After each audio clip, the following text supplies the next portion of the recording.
Hello, everyone. Welcome to today's webinar, What Can Behavioral Science Do for You? We're going to be introducing Bear Hub in just a moment. My name is Reuven Sussman. I'll be hosting today's webinar. While we're waiting for everybody to shuffle into the room, let us know, are you running a program to save energy in some way, to get people out of single occupancy vehicles, to reduce energy use at your business or industry, maybe getting people to upgrade their homes? If you're running a program of any kind, please put that into the chat. Just let us know what your program is, what you're trying to accomplish. And we're going to wait a few more minutes here for people to come in. Cass Foster says home electrification program to encourage home electrification. Thanks, Cass. Um, my name is Reuven Sussman, as I mentioned. Today we'll be talking about behavioral science and what Bear Hub can help with. I see Ricky's mentioning Lex Electricity for Lexington. Andrew Hoeksema has an EV adoption program to encourage people to adopt EVs more. This is all really great stuff. Uh, Kyle Kreider has a program called Where Eyes. Interesting. Home electrification, building performance standards, and energy efficiency rebates. Andrew Held, thank you very much. So today's webinar, we're going to be talking about Bear Hub that provides no-cost behavioral science assistance for these kinds of programs and others. It'll feature myself, Reuven Sussman, and two guest speakers on our advisory board, Ashley Willens and Beth Carlin. Any more information you might want is available at bearhub.net. So, a few housekeeping announcements before we get started. We're recording this webinar. It will be available to everybody. You don't need to ask about that. We'll give you the slides too.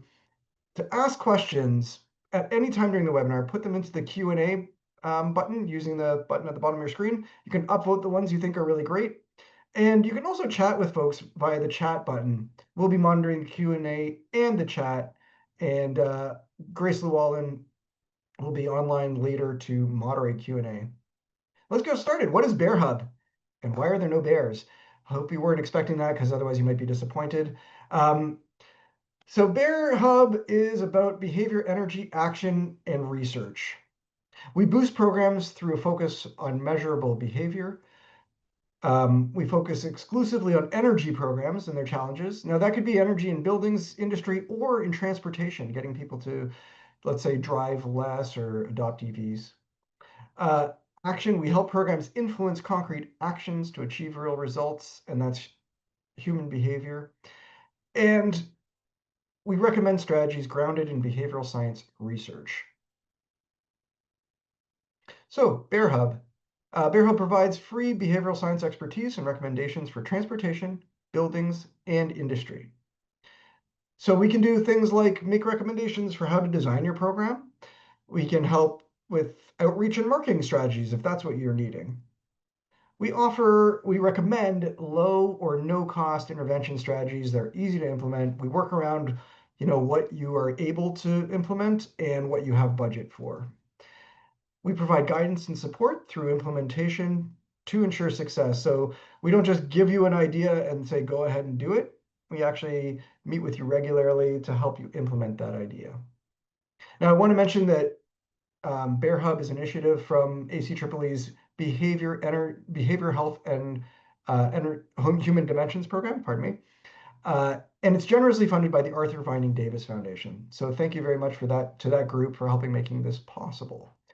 And I should just quickly note that the American Council for an Energy Efficient Economy, which is a total mouthful, I apologize for that. It's ACEEE to us. We're a nonprofit research organization. We develop policies to reduce energy waste and combat climate change. We provide independent analysis on investments, programs, and behaviors that use energy more effectively and help build an equitable, clean energy future. So if you want more about ACEEE, our home organization, visit aceeee.org. Okay, so what are we going to do today? We'll start by talking about Behavioral Science 101. You might be confused about what that means, really, or what it means to us. So we'll talk a little bit about that. I'll intro the Bear Hub team and our advisory board, and then we'll get into the fun stuff. We have two guest speakers online from our advisory board to talk about behavioral science in action. Ashley Willens will give a case study of a transportation-related program, and Beth Carlin will talk about a buildings-related program. Of course, we also do industry, but there's only so much time in the day. After that, I'll come back online. We'll talk about the nuts and bolts about applying for Bear Hub assistance if you're interested. And we'll try to leave as much time as we can for your questions on applying.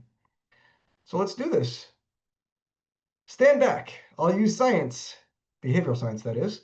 Um, behavioral science is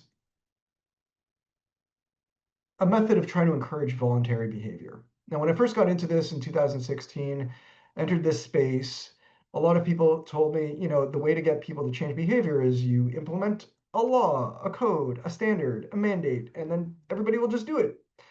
And, or, another way is pay people to do it, or to give it a large rebate or an incentive. And those are absolutely true. Those are huge levers, very important to behavior change. If you're able to change mandates, codes, laws, or provide large incentives, you will change behavior. But there's a lot of behavior that's motivated by other reasons that we need to think about, and that's why Bear Hub exists. So to illustrate that, uh, I don't know if you're like me, but I drive a car occasionally. Is anybody here driving a car? And if so, have you ever driven above the speed limit? Probably. The, the laws don't always dictate your behavior. Sometimes there are other things involved. Do any of you separate your garbage into multiple bins, like 2, 3 plus bins, recycling, compost? Are you doing that because you're being paid to? Are you doing that because it's the requirement, it's the law? Well, in many cases it is the law, but probably you're doing it because of some habitual behavior or they're thinking it's the right thing to do, etc. Let's get into the building space. We have building codes in many areas across the United States. Why are some buildings still not built up to code? Code compliance is an issue. And then there's the additional question of why would anybody build above code if they don't have to? These are questions that are important to ask. And then finally, like me, I'm certainly guilty of this sometimes. I get in the car to jump in to do a quick trip downtown or meet a friend or whatnot when there's a perfectly functional bike route that gets me to where I'm going faster, easier, and happier and healthier. Why would I take the car when I could just take the bike? Again, these are not always your behavior is not just a function of what you have to do and what you're paid to do. And very importantly, getting uh, mandates implemented, codes changed is very hard. It's much easier when a lot of people are already doing the behavior.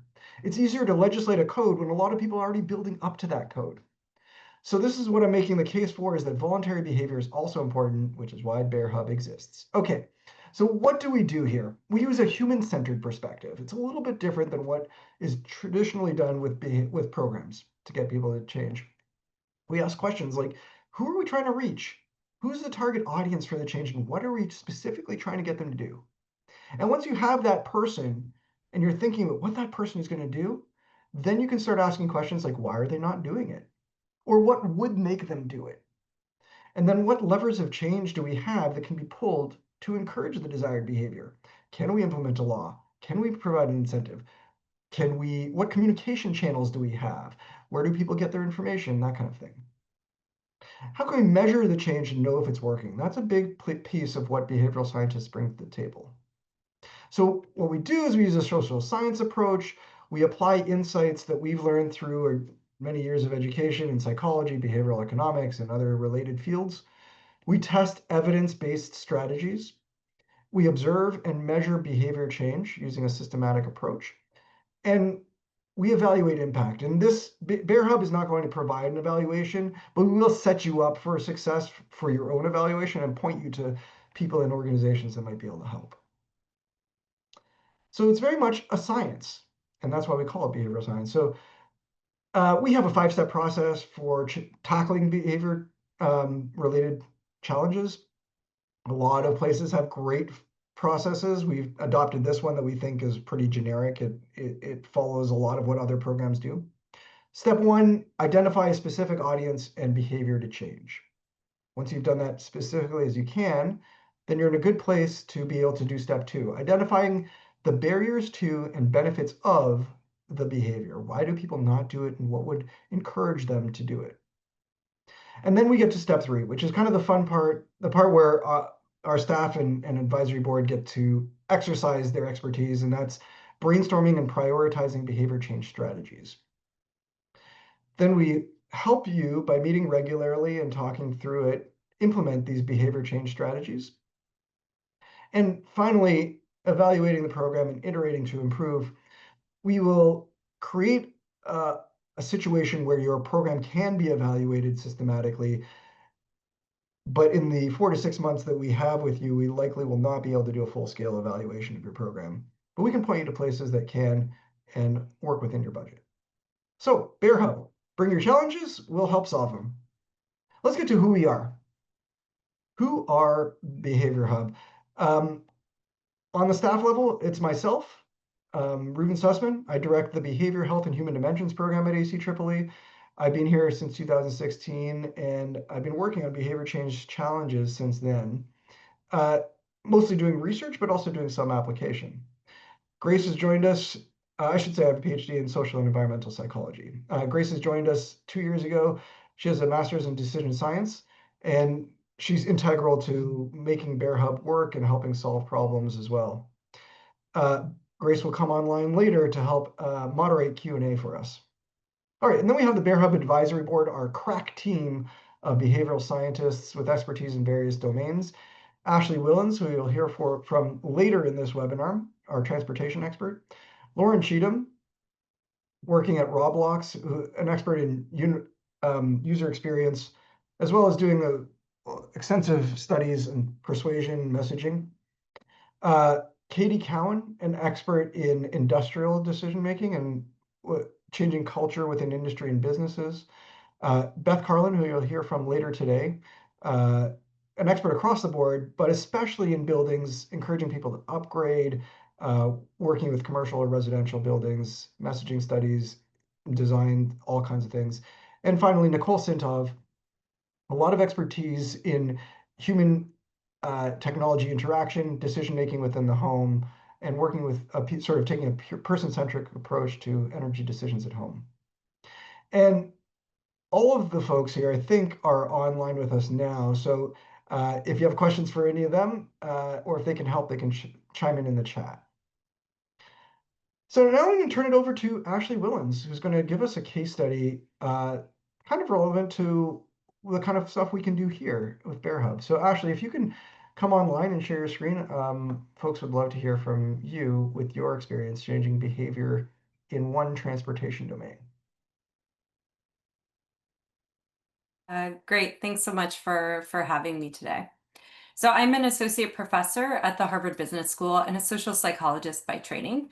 I started my journey in behavioral science working for the British Columbia provincial government, where my nudge unit, my behavioral science division, was tasked with saving money, time, and lives. I've carried this interest into my academic work, looking at how we can help encourage people to make decisions that align with their best intentions and that have positive externalities for society, like getting out of our cars is good for us, can help us get more physically active. It's also good for society because it can help to reduce carbon emissions. So in this project, we were interested in understanding the role behavioral science could play in shifting people's discretionary commutes away from single occupancy vehicle commutes to uptaking a carpooling program offered by a government partner. So I'm going to walk you through what we were interested in doing, what we tested, and what we found. So we looked at the behavioral science literature, and what we know is that reducing friction often works to help make people follow through on their intentions. So if you make something easier, like saving for retirement, by making it an opt-out as opposed to opt-in, so you have to choose to not save for your retirement, that can significantly increase retirement savings. And there's been a large literature in behavioral science. This quote illustrates it well from the Behavioral Insights team, which is a pioneer in the space, that small, seemingly irrelevant details that make a task more effortful, like friction, can make the difference between someone doing something and putting it off, sometimes indefinitely. So we wanted to explore this idea in our transportation project. And most of the research in this area, you've probably seen this graph before if you're interested in behavioral science.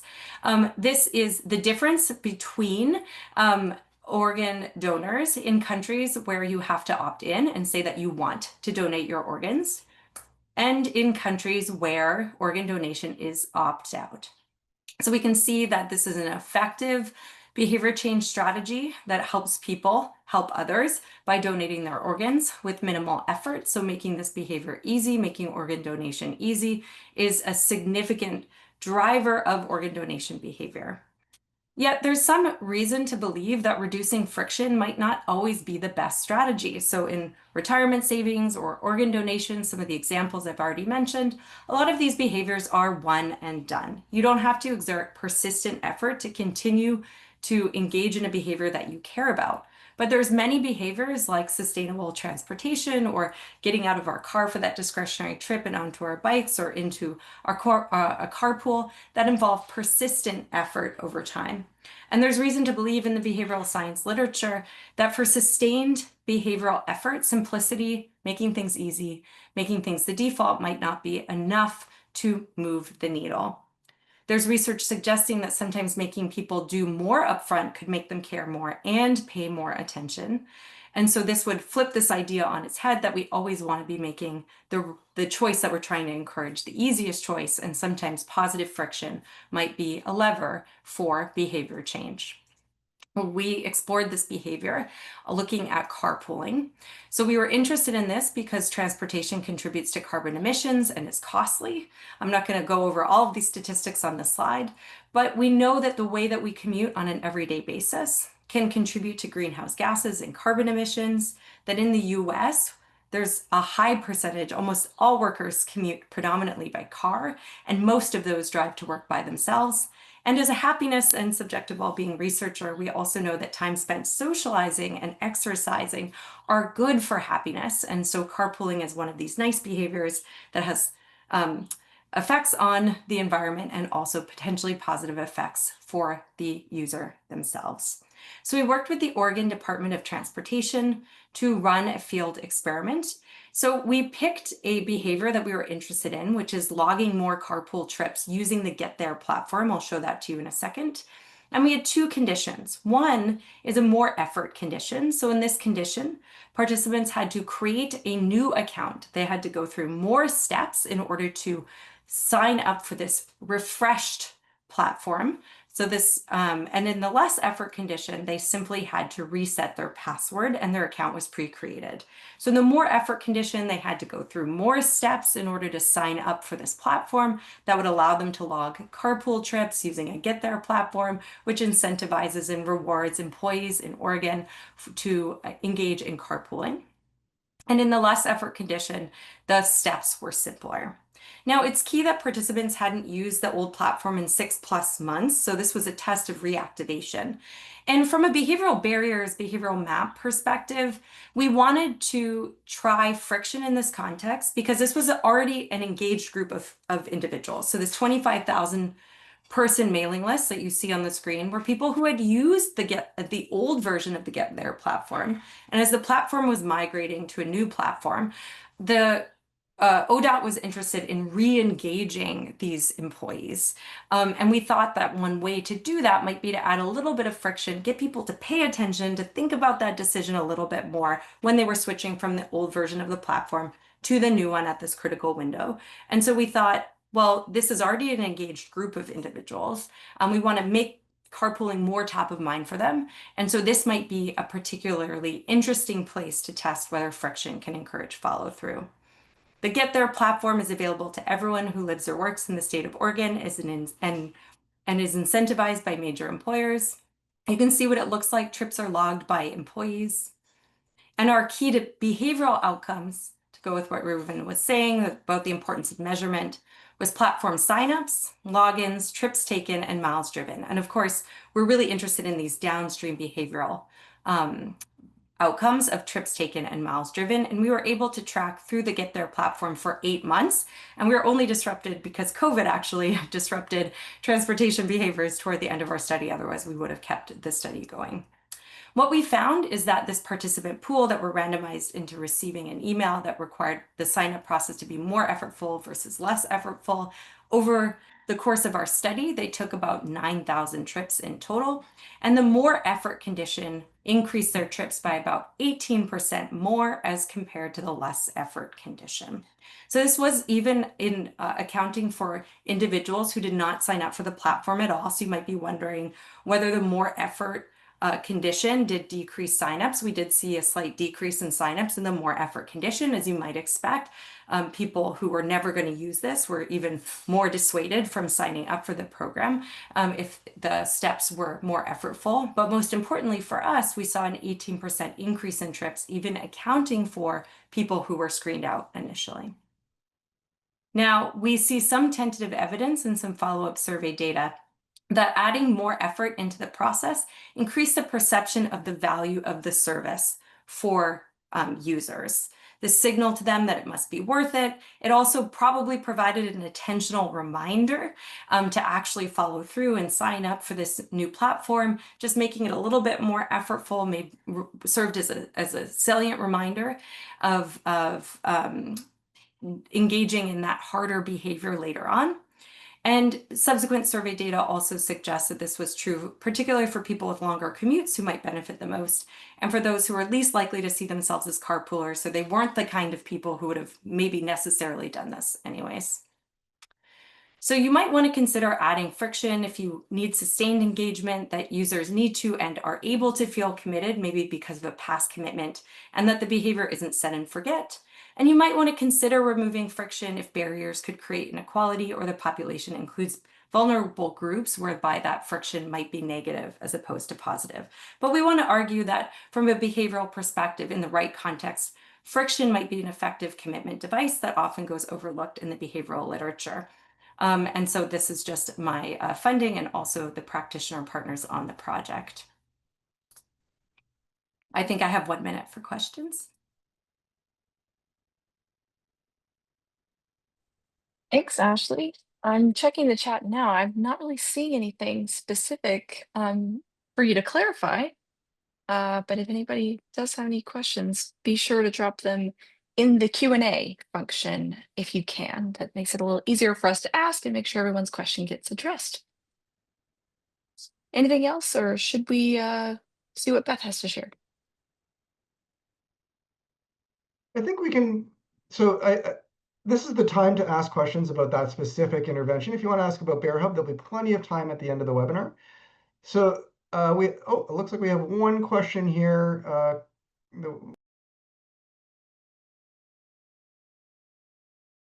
Grace, sorry. I'm happy to take over again. Yes. We have one question here from, I think maybe Andre. How many participants were in the friction group and how many were in the non-friction group? So we had a sample of 25,000 and we randomly assigned participants on this mailing list who had used that Get There platform in the past, so we had their email evenly across conditions. So we were balanced kind of at the initial randomization where you're either you're taking this huge list and sending them either more effort or less effort. So, it was about, let me do bad math on the fly. Like I'm not going to do bad math on the fly, like 12,000 or so per condition.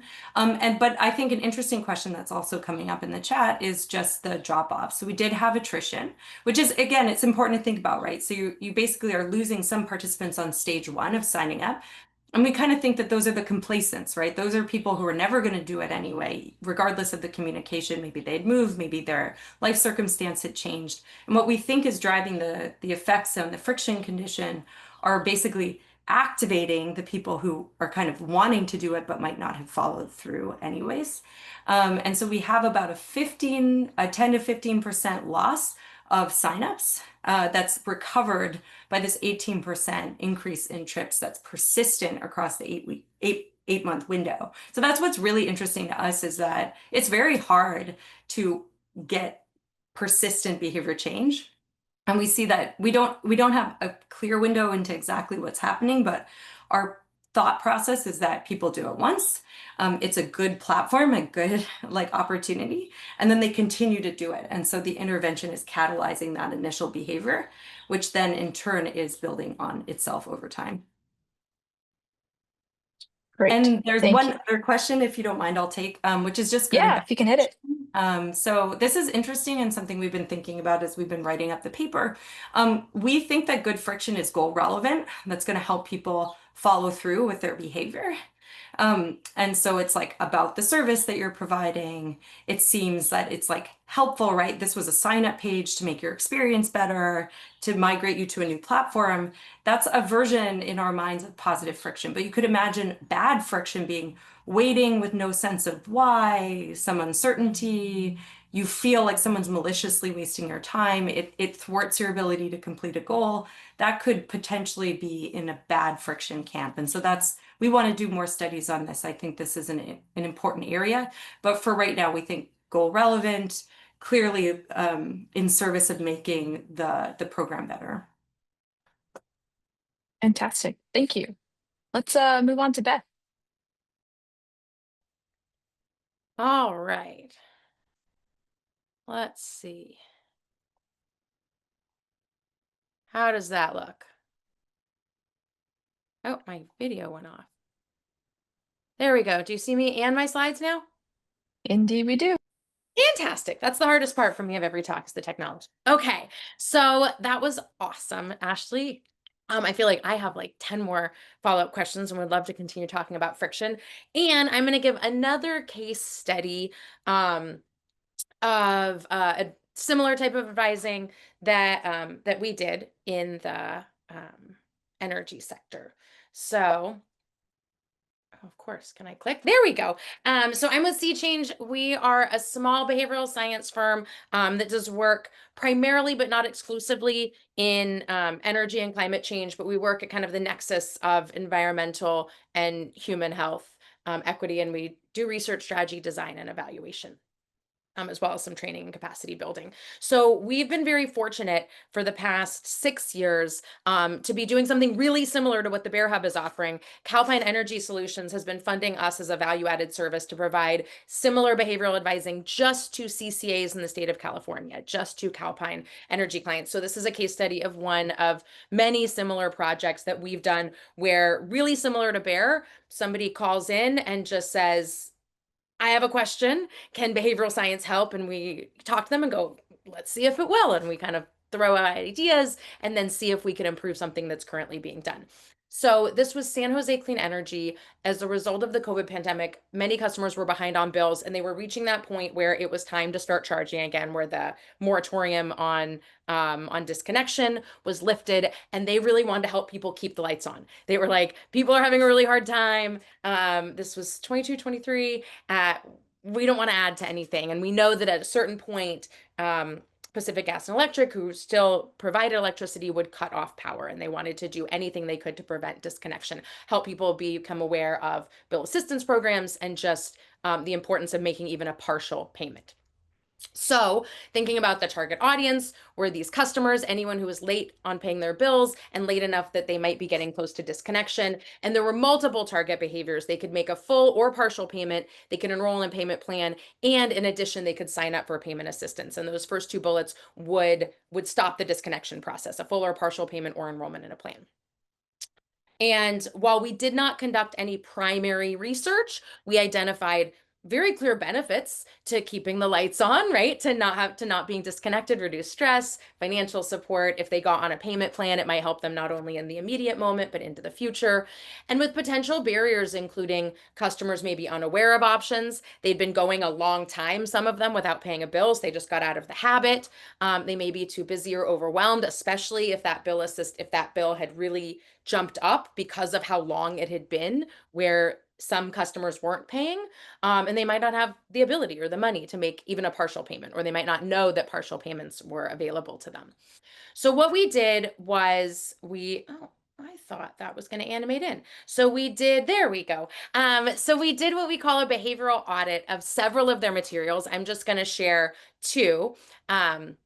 So they sent us everything that they had currently been sending or were planning to send, and we did what we call a behavioral audit. So we go through each piece and we make recommendations. We go, I see this, looks like this, and so we had several recommendations that were really consistent across all of their materials. One, a lot of potential cognitive overload, right? You can see here the first sentence of this white text is the Ariage management plan is a new state debt forgiveness program, to which we replied, Ariage management plan is a very big, complicated word for someone who might be very behind on their energy bill and at risk of having their lights cut off.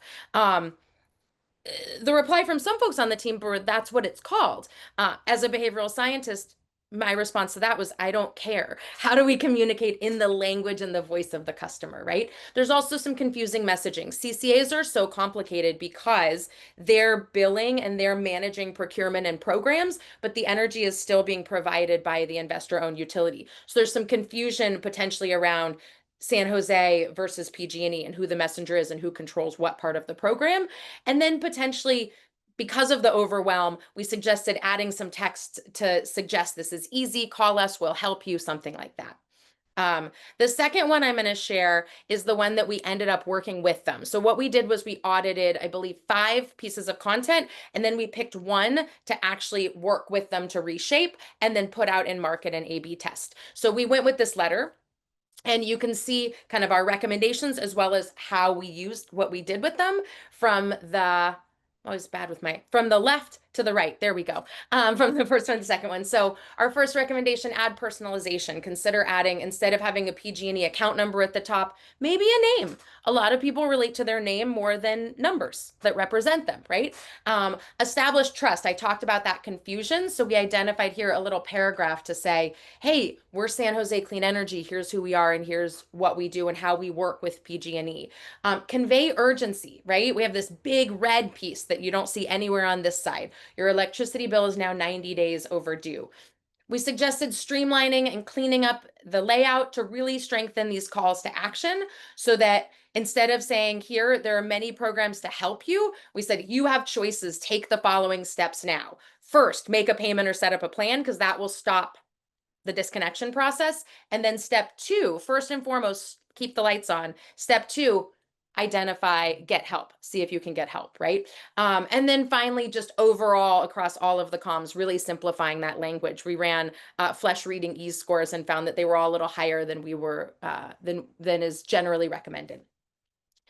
So after these general recommendations, which we applied to that letter and we made suggestions to all the pieces of material that they shared with us, we also had a couple of hypotheses. There were a couple of things that we were like, we don't know, this might. So one, behavioral science, we often really want as simple of a call to action as possible. It's much easier to get people to do one thing than to do a bullet pointed list of things, especially when they're overwhelmed. And we can think that it's possible that many of these customers were overwhelmed by this idea of keeping the lights on and you can enroll in these 5 different programs and you can do all these different things. So we said, could we simplify the call to action? Could we just say, text this number, call this thing, just do this one thing and we'll help you for someone who's overwhelmed? And would that be more effective than giving the laundry list of options? And then the second was design. There's interesting research on the pros and cons of using this formal letter. What if we did something that was a little more design like a flyer, used more design elements? So we ran what's called a 2x2 factorial. So this first version up here is the one that you just saw us audit. This is this version on the right, right? So we took what we call our streamlined version, our streamlined letter. So this just has all of our general recommendations, right, on it as our streamlined letterhead. Then we did a second version that was still in letterhead, but instead of these options, step 1 and 2, we just said, call us for immediate support. So there's similar stuff at the top, similar stuff at the bottom. And then instead of saying, here are step 1 and step 2, here's all the things you can do, we just said, give us a call. Then on the right, you see the same content, but in more of a flyer design instead of that formal letterhead, right? So you've got an image on the top, you've got some logos on the bottom, you've got a little more iconography. And then this single CTA flyer This isn't the only one that, by the way, was translated. The other ones had translation on the back, but this single CTA flyer was really short. It just said, hello, we've learned that you're 90 days overdue. We're sending this postcard to help you identify free services. Call us, right? By reaching out today, you can get help on a payment plan and get these free options available. And then ending with this call, another repeated call to action, act now, with the scarcity. Act now so that you don't lose power for even a single day. So, behavioral scientists, or at least experimental psychologists' favorite thing to do is to test things. So we put all of these in market. So we gave these back, and San Jose sent these 4 different letters for, I believe, 3 months, 3 to 5 months. And we found that all the redesigned versions resulted in a 15% increase in the amount that people paid in compared to the original late payment notice, compared to the one that they were using before we got involved. And we did see that the most successful was that single call to action letterhead. So that letterhead version, not the design flyer, but that just said, hey, you're overdue, call us and we can help. Similarly, in terms of the percent of how much they owed that was paid, we saw a similar finding, that all the redesigned versions increased the percent paid compared to that original, the letter that they were sending before. And again, the most successful was that single CTA letterhead. I love when I'm right, like the single CTA. We had one hypothesis that we thought this might work.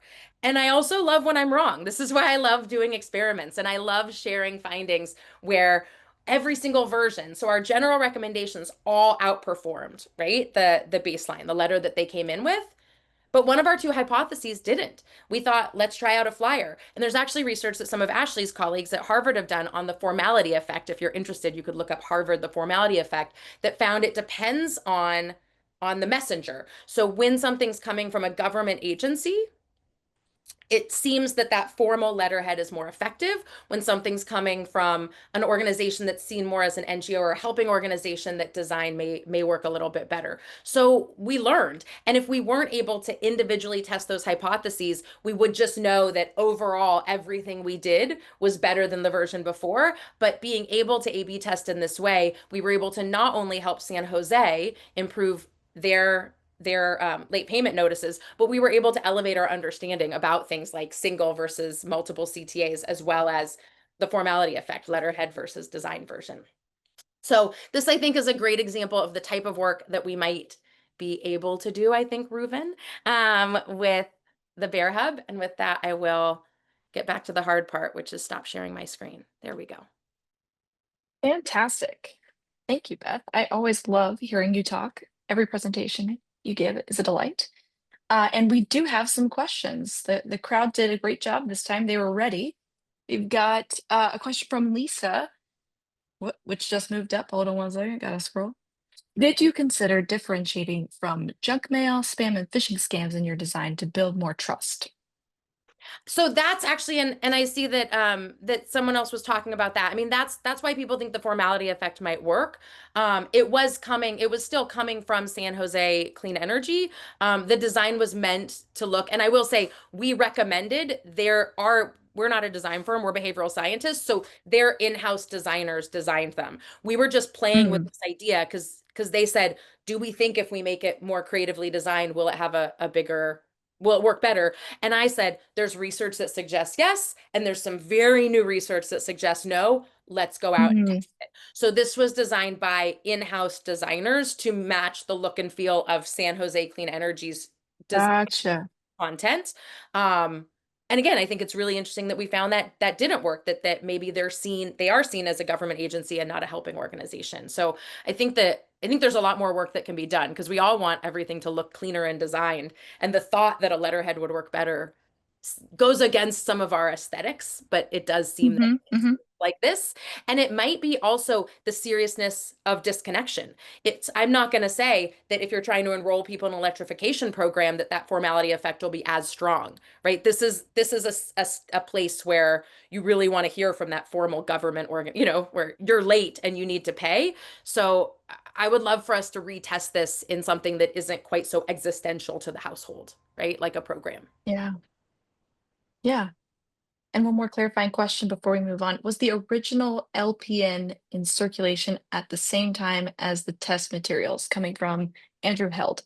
No, so there is a maturation effect. So they did not resend the original, I believe. Actually, I would have to double check with Steos, who was the principal researcher on this. I believe that we compared 4 and then the 1 was from before.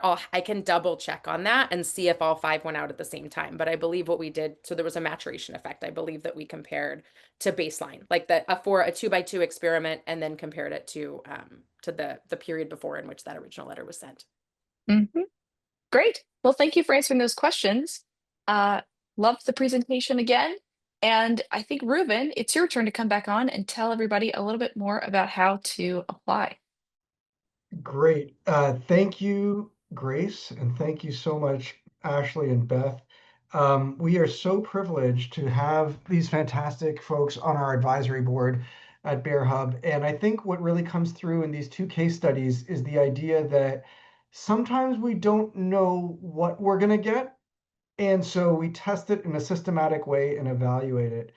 And what you've seen here is 2 examples of different behaviors and different interventions.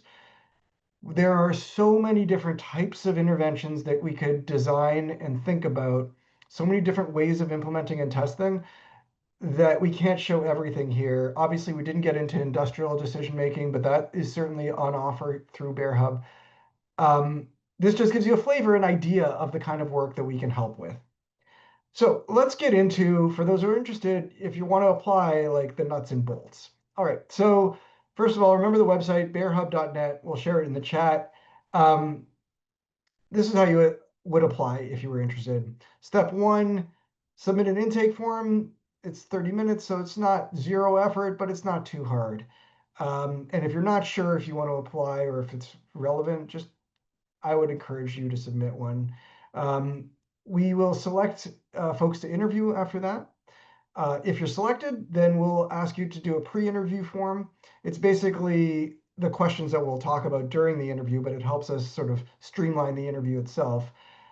And then we'll meet for an interview, and we'll chat about your challenge that you're working on, and how we can help, and what the constraints are, and just basically clarify whatever we read in the intake form and the pre-interview form.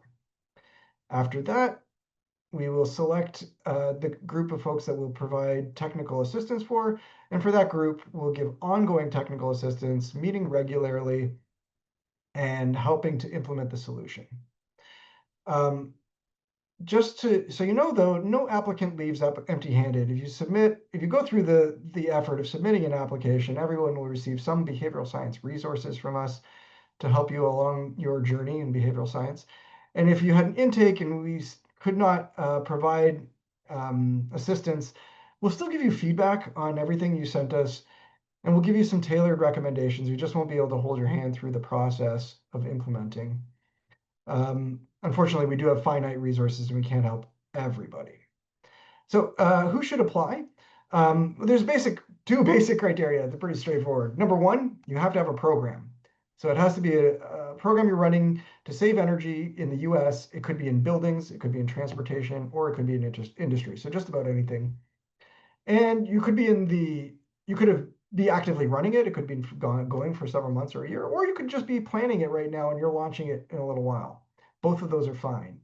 In all likelihood, you are probably a city official, or you work at a state energy office, or your public transit commission, an energy utility, a nonprofit organization, program implementer, or maybe you work at a business or in an industry, or you work with businesses and industries to try to get them to save energy. This is a non-exhaustive list, but this is just who we think will probably be applying. Criteria number 2 is you have to have a behavioral challenge that you want help addressing. So this can be a little bit tricky to think through. And of course, I invite you to email me or Grace if you have questions about it. But basically, we want to help folks for which this service could actually be helpful. And so we're looking for a behavioral challenge. So to help illustrate that, I've got some examples of what a behavioral challenge might be. One might be encouraging cement manufacturers to participate in an energy efficiency program. Being specific, it's cement, it's manufacturers. They're trying to get the behaviors is pretty specific, an energy efficiency program. Or maybe you're trying to get city residents to reduce single occupancy vehicle trips. Or maybe you're nudging homeowners in single family homes to invest in energy upgrades after they've had an audit. So, really getting down into who you want to influence and what you're hoping to get them to do. What is not a behavioral challenge, but it's pretty close to being one, is increasing awareness of an energy program. And that's because we're interested in impact and seeing carbon emissions go down. And so awareness is not actually a behavior. If you were able to tweak that to talk about the behavior trying to change through awareness, we might be able to help. Educating homeowners is another target. If your whole program is about educating folks, that's not really something that this program, that Bear Hub is designed to help with. Again, if you were able to think about the behavior that you're changing, we might think of education as one option, but there might be other options as well. And then generally reducing energy consumption in buildings. For example, when you're being general and you're not talking about a specific audience or a specific behavior, it's harder for us to be helpful and for us to evaluate our success. So try to be specific if you can. So here's some more tips. Before starting the intake form, take time to think about who your audience is, what behavior you would like them to do. And I should say here that you could have up to 3 different audiences with up to 3 different behaviors if you want. But really think about being specific here. Top applicants will have a clear understanding of their audience and the behavior they want to change. They'll show evidence that they can actually follow through on the recommendations that we make. We'll work with you with your budget and your ability, but we do hope that folks actually follow through on the recommendations. And then we love to have programs that would especially benefit from our support. So the kind of work that we can do, as you've seen, and those that have strong potential for significant impact. And we're talking about energy reduction, carbon emissions, that kind of thing. Some important dates. We're currently accepting applications for the founding cohort. Those folks that apply now by June 13th will have a longer support timeline. We'll get more in depth with folks. And you won't just benefit from the program, you'll actually have the ability to shape the program, which is super helpful. And it'll be a really great partnership. So those applications for the founding cohort will be due June 13th. And we'll start reviewing applications on June 16th. And we'll start reviewing on a rolling basis after that. Again, if you're not sure about something, you have a question about whether you're eligible or it would be good to submit, you can complete the application form, or if you want, you can email me and I'll get back to you as fast as I can. So now I'm here to open it up to questions about applications, about eligibility, or anything else having to do with Bear Hub. I want to say thanks for joining, and I guess Grace is online now to ask the questions. Yes, I have a couple of questions queued up from what I scraped from the chat and the Q&A. And I guess a good place to start would be with one of the first questions. Somebody said, I run a city utilities benchmarking program in its 3rd year. Would Bear work with a local government? Oh, absolutely. We love local governments, and I think that kind of program is very much in our wheelhouse. Think about who is trying to change and what behavior you want them to do. And if you can name those things, that'd be a particularly great application.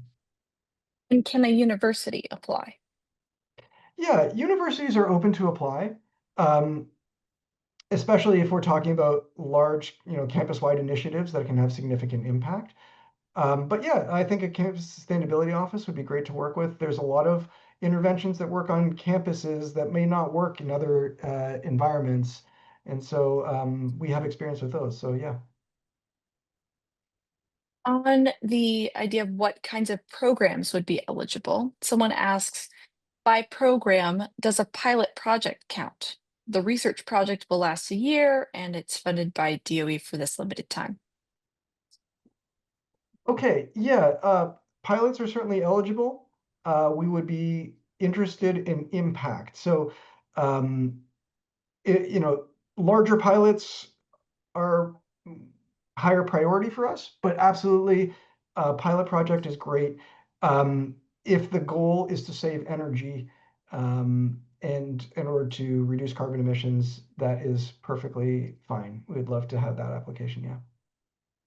And how about a building benchmarking program? A building benchmarking program. So I'm not again, really sure what that is. yeah, my understanding, and you can clarify whoever asked that question, but my understanding is that is a program in which you have a mandate for buildings uh, to report their energy consumption, and that gets put into public sort of domain. And then folks are later on can be encouraged to change and upgrade their buildings to save energy. Uh, so the only thing there is we really need to think about who the target audience is. What's the decision maker? Um, is it a building owner? Is it a building manager? And exactly what behavior are you trying to encourage? Are you encouraging them to submit their data? Are you encouraging them to act on their data? Think about those and put those into the application. Great. We have some more questions flowing into the Q&A, which is great. Some more folks have questions about eligibility, but there's also a clarifying question about how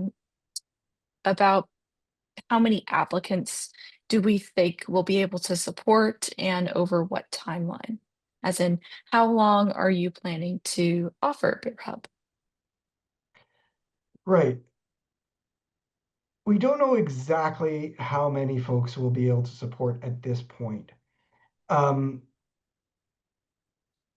we hope to have at least 15 interviews with folks, and certainly we'll have at least 5 organizations and people that we work with, but I hope to offer more than that.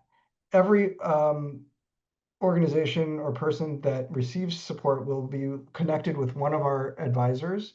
And hopefully our advisors are really excited about this work. They hope to be able to provide more than that one touch point with folks. So the timeline question, we will continue until we run out of resources.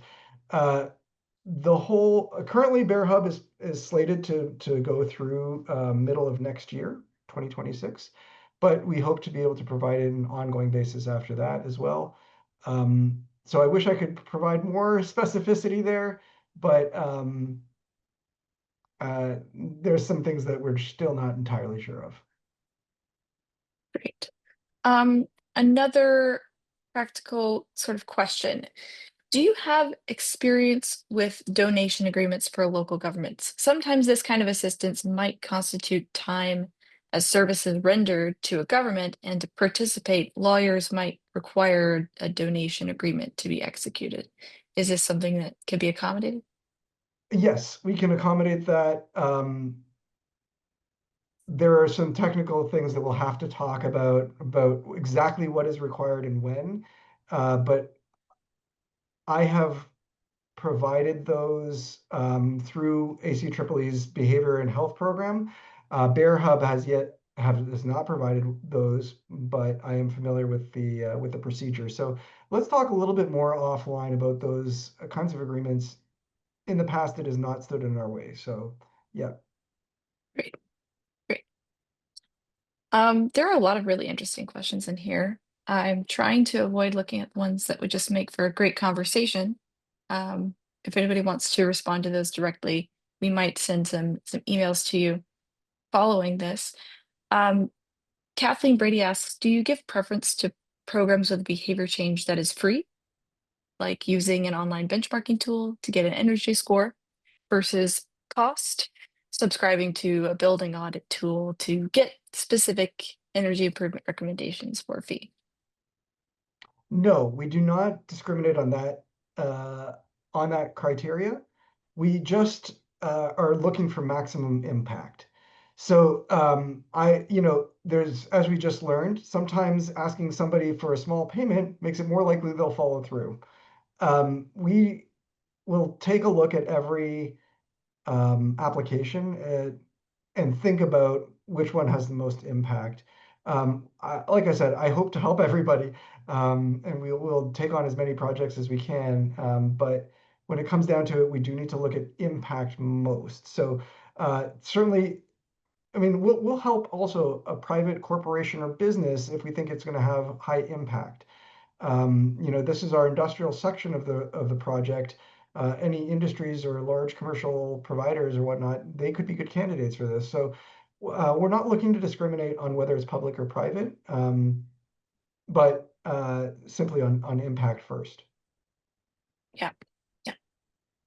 And I see more questions to that effect. I think they were effectively answered, but yes, industry, somebody had asked is could you consider not just consumer behavior change, but also like commercial behavior change? And I think that you've answered that effectively. Yeah, those are really important to us, and we'd love to see some. I should say, we would love to stratify the organizations and people that we provide assistance to so that we cover transportation, buildings, and industry, that we work in commercial and we work in residential and industrial. And so we like to have a variety. So not only do we accept them all, but we encourage them all. Mhm. Um, would fundraising, specifically seeking businesses to participate in a program, be an appropriate behavioral challenge? Asking individuals or businesses to provide financial support to your organization is something we probably will not value very highly. Sorry, put that's not a top criteria. If we can draw a line to energy savings through those donations and carbon Mm, emissions reductions through those donations, that might be something to consider. Um, but so similar to that, we are non-political, and we will not help, like raise money for a political cause or encourage voting behavior or something like that. So um, that kind of sort of outlines the contours of where we're trying to go with this service. mhm. Mary asks if selected, is a contract required or is it just participation in the cohort? It isn't, we don't need to sign a contract. That's up to you. Um, we'll proceed with a level of agreement that we understand, it's really important to us that who we work with, we work with in good faith and that there is a likelihood that these recommendations will be implemented. And so that's something we hope comes through in applications, that folks are really genuinely serious in implementing a behavior change strategy and will follow through with recommendations. But we don't ask for a contract to be signed. Mhm. Someone asked, I'm curious on if your focus on energy market related behavior science, like time of use rates, participation in ratepayer funded utility programs, does this fall in scope?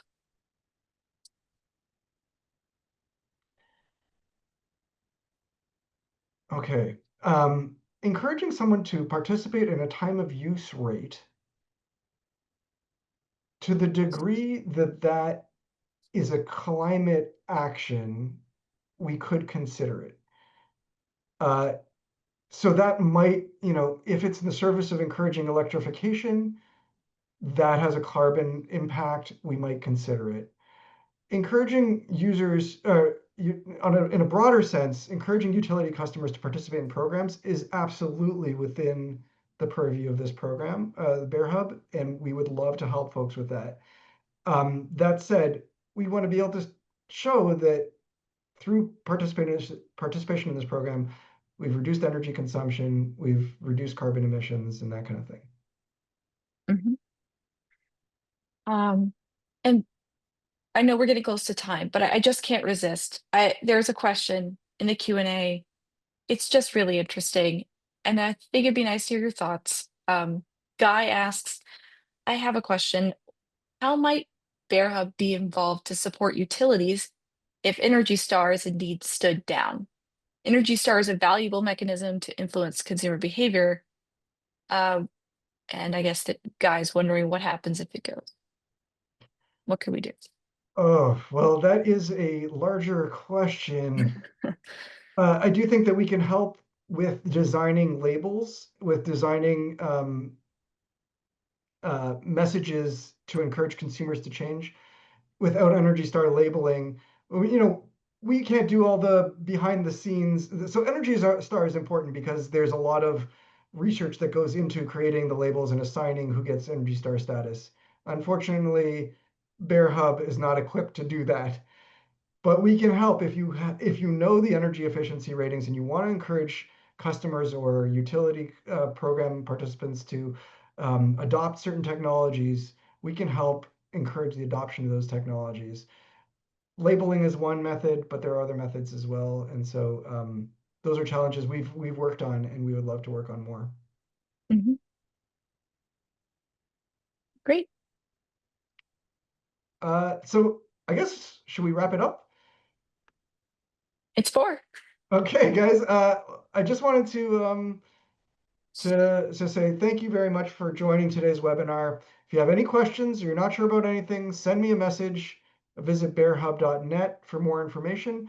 We'll be putting FAQs together on that website, and the questions that we were asked today will inform more of the FAQs that go on there. So check back regularly, and we hope to provide you with assistance soon. Thanks a lot.